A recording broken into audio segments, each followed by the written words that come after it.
Ni hao. Today is our last day with driver Mr. Ma and guide Milo.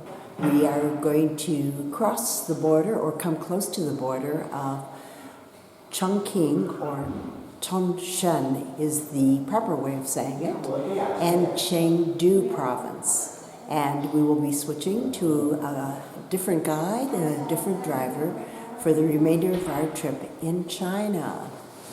We still have lots to see and do, and ahead of us today is a 5-hour drive to Dazu, a UNESCO World Heritage Site filled with thousands and thousands of carvings. Please come with us. And here we are at Dazu. It's a UNESCO World Heritage Site. It covers over 80 hectares, whatever a hectare is. It has 5 areas. There are 75 cave temple sites, including more than 50,000 statues that are protected for their historical and artistic values at different levels.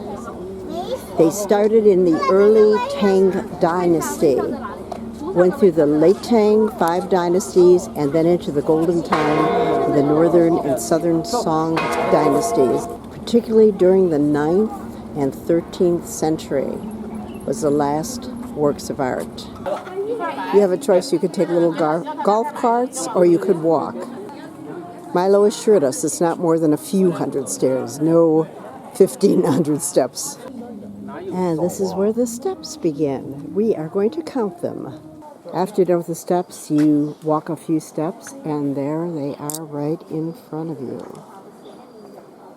The ritual niche of Liao houses 67 statues. All 4 sides of the statue are images depicting Liao's 10 practices of asceticism and statues of his attendants. This is the niche of hell, and it has 133 statues with 10 Buddhas seated above his head. And in the lower part are the 18 stories of hell, including the knife, mountain, and knee-chopping hell.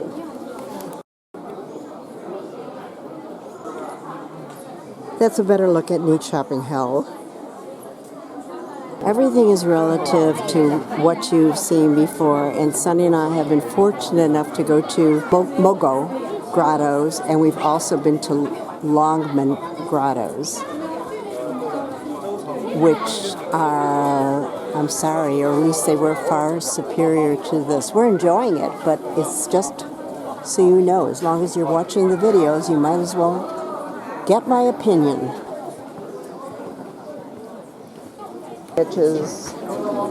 This is the Happy World. Okay. Happy World, yes.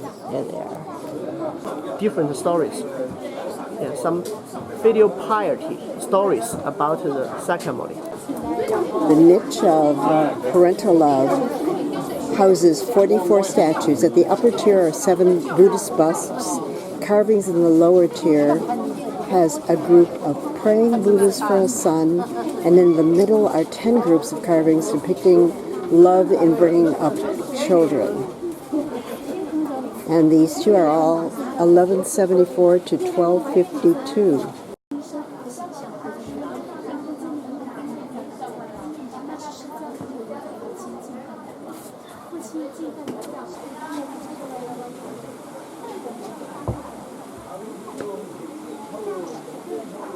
Stories tell us how great parental love is.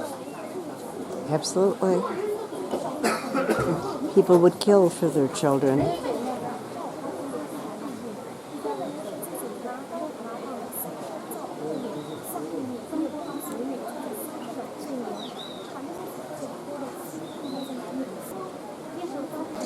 These are all Buddhist sutras.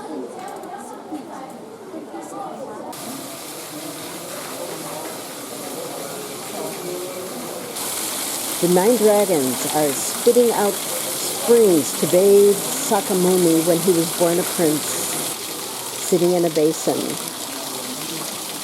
Originally, it was a natural drain of water, but ancient sculptures carved out the story of Buddha's birth while they channeled the water into the dragon's mouth and let it out. They may consider them dragons, but they look like turtles to me. Sleeping Buddha was back there somewhere, but they closed it.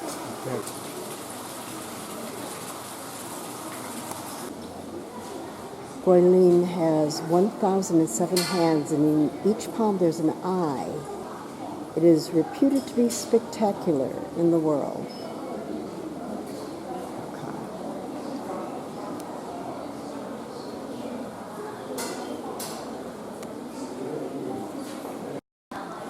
It's all gold paint.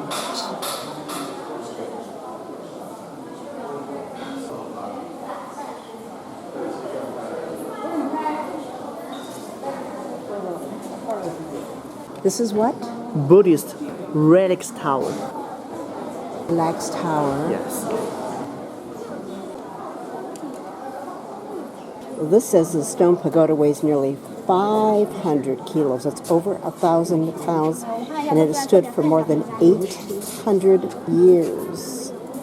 Due to the draping from the elbows down to the feet, which supports the eyes.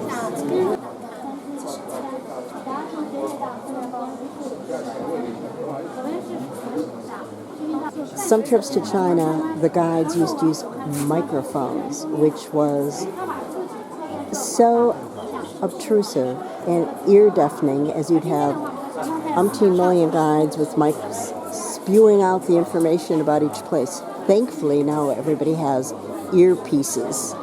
This was the original gate, and the carvings really should lead from this way all the way down and across the grotto.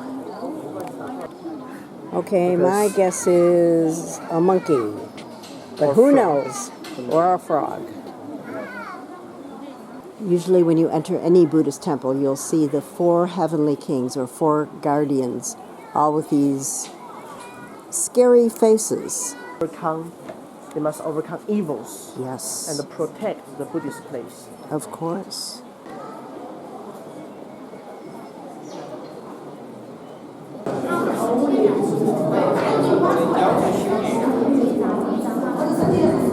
There are 52 statues in the natural cave.